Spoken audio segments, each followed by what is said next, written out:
Hello everyone, my name is Anamika. I am a lecturer in IT.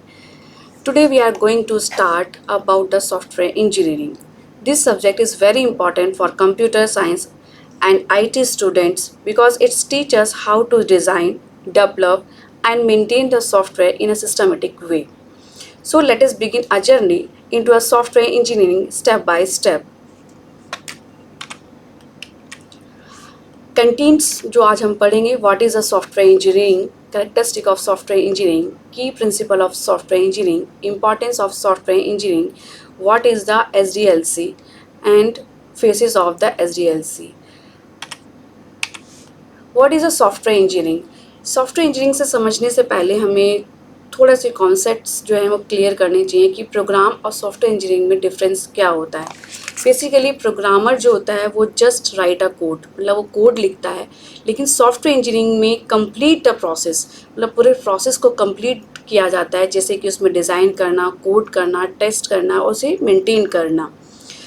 Programmer जो होता है वो focus करता है फंक्शनैलिटी पे, बट सॉफ्टवेयर इंजीनियरिंग किस पे फोकस करता है? क्वालिटी को, कॉस्ट एंड टीम वर्क पे. और प्रोग्रामर हमेशा जो होता है वो स्मॉल स्केल पे किया जाता है, लेकिन सॉफ्टवेयर इंजीनियरिंग हमेशा लार्जर स्केल पे की जाती है. और एक प्रोग्रामर जो होता है वो फॉर्मल अप्रोच होती है एंड जो सॉफ्टवेयर इंजीनियरिंग होती है वो सिस्टमेटिक अप्रोच होती है. तो now discuss the definition of software engineering. Software engineering is a systematic, मैंने जैसे पहले कहा है कि वो सिस्टमेटिक अप्रोच का यूज़ करते हैं, discipline and a quantifiable approach to design, development, testing and maintenance of software. एक अच्छा सॉफ्टवेयर बनाने के लिए वो एक सिस्टमेटिक अप्रोच की हमें ज़रूरत होती है. और क्वान्टिफाइबल्स का मीन होता है able to express as an amount, quantity और न्यूमेरिकल वैल्यू, यानी कि आप उस सॉफ्टवेयर बनाने के लिए आपको उसकी कितनी कॉस्ट लगेगी वो सब आपको कैलकुलेट करना होता है. डिज़ाइन कैसे किए जाते हैं, कितने फेजेस पे डिज़ाइन होगा वो सॉफ्टवेयर, डेवलपमेंट कैसे की जाती है, टेस्टिंग की जाती है, देन उसे मेंटेन किया जाता है. It applies the principle of engineering to software development. Basically इसका गोल क्या आता है? To produce a high quality of software that is reliable, efficient, cost effective and meets user needs. कि हमें ऐसा सॉफ्टवेयर देना लोगों को, यूज़र को, according to the user need, कि उसकी क्वालिटी बहुत अच्छी होनी चाहिए, वो रिलायबल होना चाहिए, एफिशिएंट होना चाहिए, उसकी कॉस्ट इफेक्टिव होनी चाहिए. सॉफ्टवेयर इंजीनियर का एक लाइन में कहा जाए तो क्या होता है? Software engineering equal to engineering principles plus computer science plus software management applied to the software development. What is the characteristic of the software engineering? एक एक करके डिस्कस करते हैं. सिस्टमेटिक अप्रोच, मतलब मैंने पहली वाली स्लाइड में ही बताया था कि सिस्टमेटिक अप्रोच का यूज़ करते हैं software engineering. Follow the structure, process and the methodology. तो मेथोडोलॉजी मीन्स कि कोई भी चीज़ जो आप कर रहे हैं वो पर्टिकुलर रूल्स के साथ, पर्टिकुलर मेथड्स के साथ use to do a particular kind of work in a systematic way. कोई भी स्ट्रक्चर वे में होना चाहिए या इस सिस्टमेटिक वे में होना चाहिए. स्केलेबिलिटी, स्केलेबिलिटी मतलब can handle a small to very large system. Let's take a example. अगर हम कोई सॉफ्टवेयर बनाते हैं और अभी उसे कुछ ही यूज़र यूज़ कर रहे हैं और वो इतना अच्छा है कि वो पॉपुलर हो गया, देन उस पर यूज़र क्या हो गए, ज़्यादा हो गए, तो उस यूज़र्स को भी वो हैंडल, ज़्यादा यूज़र्स को भी वो हैंडल कर सके. Maintainability, focus on easy of modification and update, मतलब टाइम पे उसे मॉडिफाई किया जा सके, अपडेट किया जा सके. Reliability, ensure the software performance correctly under the specified condition. Reliable होना चाहिए. एफिशिएंस मतलब optimize user of resources like CPU, memory and the network.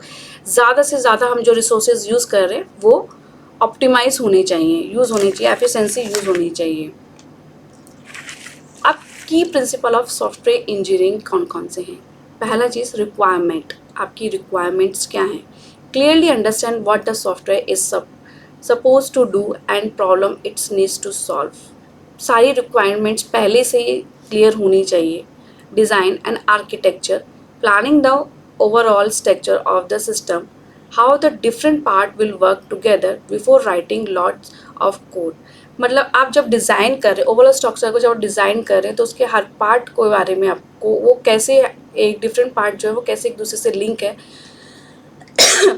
वो कोड्स जो है आप जो यूज़ कर आर्किटेक्चर्स जो भी आप यूज़ कर रहे हैं वो ओवरऑल स्ट्रक्चर आपको क्लियर होना चाहिए। मॉड्यूलरिटी मतलब होता है ब्रेकिंग डाउन अ लार्जर और complex system in the smaller manageable and independent piece. आप बड़े बड़े मॉड्यूल्स को छोटे छोटे स्मॉल पार्ट्स में डिवाइड करना मॉड्यूलरिटी कहा जाता है। रीयूजेबिलिटी का मतलब होता है writing a code so that components can be reused in other parts of the application और in future project, saving the time and the effect. आपने कोई कोड लिख लिया है और उस कोड को आप किसी दूसरे सॉफ्टवेयर में यूज़ करना चाहते हैं जिससे कि वो आपको बार बार लिखना ना पड़े, तो उसे कहते हैं reusability. Testing and quality ensure rigorously testing the software at every stage to find and fix the bug, ensuring its work as intended. इस तरह से टेस्टिंग करना कि उसमें जो भी बग्स आ रहे हैं, जो भी प्रॉब्लम्स आ रही हैं टेस्टिंग के टाइम, उसको रिमूव कर लेना। Maintainability, writing a code that is clean, well document and easy for others to understand, modify and extend. Maintainability की जो भी आप कोड लिख रहे हैं वो क्लीन होना चाहिए, ईजी टू अदर, दूसरों को समझने में आना चाहिए, उसे आप मॉडिफाई भी कर सकते हैं। इस तरह से आपको कोड को मेंटेन करने के लिए आना चाहिए। User certain design, software should be easy to use and meet user needed. Software जो भी आप बना रहे हैं वो यूज़र के लिए यूज़र फ्रेंडली होना चाहिए। अब इम्पॉर्टेंस ऑफ सॉफ्टवेयर इंजीनियरिंग मतलब क्यों इसकी इम्पॉर्टेंस क्या क्या है। पहला इम्पॉर्टेंस कॉस्ट इफेक्टिव डेवलपमेंट, मतलब कि उसमें अवॉइड किए जा सकते हैं अननेसेसरी रीवर्क, मतलब कॉस्ट इफेक्टिव कॉस्ट को निकाला जा सकता है। हाई क्वालिटी को सॉफ्टवेयर इंजीनियरिंग प्रोवाइड करता है जिससे कि वो सॉफ्टवेयर जो है रिलायबल होना चाहिए, सिक्योर होना चाहिए, एफिशिएंट होना चाहिए। टाइम मैनेजमेंट करता है, ऑन टाइम प्रोजेक्ट डिलीवरी, जिससे कि प्रोजेक्ट जो प्रोजेक्ट की डिलीवरी ऑन टाइम हो पाए। टीम कोलैबोरेशंस किया जाता है, larger team can work together systematically, मतलब बड़ी जितनी भी लार्जर टीम होती है वो सिस्टमेटिकली उस पर काम कर सके। Adaptability means software can evolve with user needs, जितनी भी सॉफ्टवेयर आप बनाते हैं वो मतलब यूज़र की नीड के अकॉर्डिंग होना चाहिए। What is the SDLC? This is a very important part in software engineering.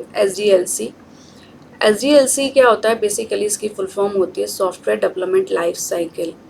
The software development life cycle is a structure systematic process for building a software that ensure the quality, correctness and efficiency.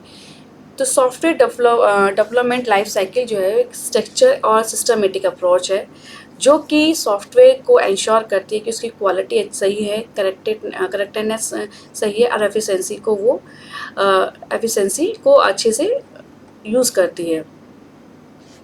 It's provide a framework for developer and organisations to plan, create, test and develop high quality software within a predictable time and budget. अगर मैं इसका example लूँ कि let's take एक example लेके बात करते हैं कि अगर मान लीजिए कि आपको suppose you want to build a shopping app, अगर आप एक शॉपिंग ऐप बनाते हैं लाइक अमेज़ॉन, फ्लिपकार्ट, तो एक नॉर्मल प्रोग्रामर क्या करेगा, एक नॉर्मल प्रोग्राम में जस्ट अ कोडिंग करेगा, लेकिन but software engineering will first plan, मतलब प्लान करता है वो कि व्हाट फीचर्स आर नीडेड, मतलब उसमें क्या क्या हमें फीचर चाहिए। जैसे फॉर एग्जांपल कि हमें उसमें कार्ड चाहिए, पेमेंट का होना चाहिए, डिलीवरी ट्रैकिंग का उसके अंदर होना चाहिए। How the app will look like, the app जो है वो देखने में बहुत इफ़ेक्टिव होना चाहिए, डिज़ाइन उसका बहुत अट्रैक्टिव होना चाहिए। हाउ टू टेस्ट इट, जब आप कैसे टेस्ट करेंगे, जैसे कि जो बग फ्री होना चाहिए सॉरी। हाउ टू अपडेट उसे फ्यूचर्स के अकॉर्डिंग टू डिमांड, मतलब अकॉर्डिंग टू डिमांड वो आप उसे अपडेट कर सकें। तो अगर मैं एक अनदर एग्जांपल लूँ, अगर आप लाइव एग्जांपल, जब भी हम कोई कंस्ट्रक्शन करते हैं तो हमें सबसे पहले उसके लिए एक रिक्वायरमेंट्स, हमारी क्या क्या रिक्वायरमेंट्स हैं वो उसकी ज़रूरत होती है। देन हम प्लानिंग करते हैं उस चीज़ के लिए कि अब हम जो जो रिक्वायरमेंट्स है उसको कैसे एक सीक्वेंस वे में लगा के कि अब इस प्लानिंग के अकॉर्डिंग वो चीज़ एग्जीक्यूट हो सके। फिर उसमें हम डिज़ाइन करते हैं, फिर हम कोडिंग करते हैं, फिर टेस्टिंग करते हैं, फिर उसे डेवलपमेंट करते हैं, फिर मेंटेन करते हैं। तो these are the SDLC life cycle. These are the phases of SDLC life cycle. जैसे कि मैंने बताया कि रिक्वायरमेंट गैदर एंड एनालिसिस करना, तो this is a very critical phase, क्योंकि आपके पास अगर रिक्वायरमेंट्स प्रॉपर नहीं होंगी और आप रिक्वायरमेंट्स को एनालिसिस नहीं कर पाएंगे तो आपका सॉफ्टवेयर सही से बन नहीं पाएगा। तो requirement gathering analysis is a very important phase. Second is planning. Third is design. Fourth is implementations. Fifth is testing. And sixth is deployment. And seventh is maintenance. Let's discuss about the requirement analysis. This is the first phase. तो understand what the customer want. तो इसका objective क्या है? Basically इसका objective है कि customer की need क्या है, कस्टमर चाहता क्या है।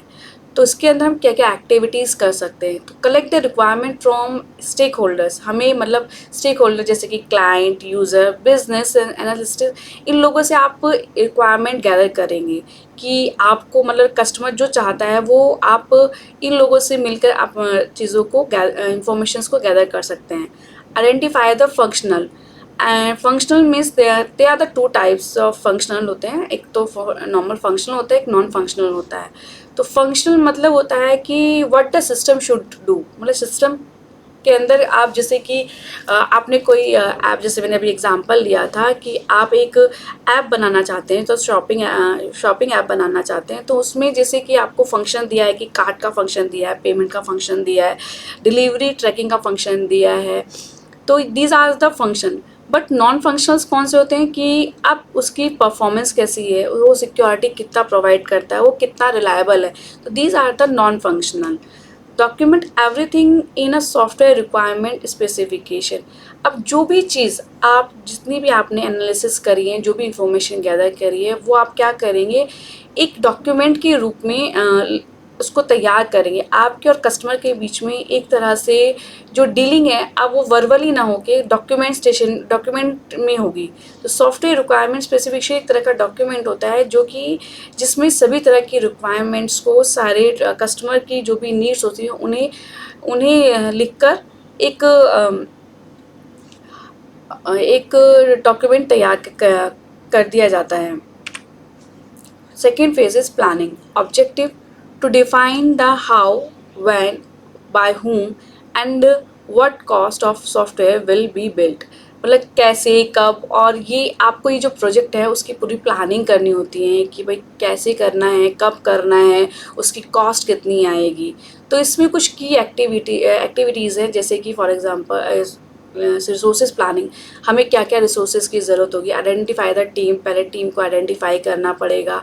हार्डवेयर सॉफ्टवेयर टूल्स की हमें ज़रूरत पड़ेगी। कोई भी चीज़ बनाने के लिए आपको सॉफ्टवेयर की प्लानिंग करने के लिए आपको हार्डवेयर और सॉफ्टवेयर की ज़रूरत होती है।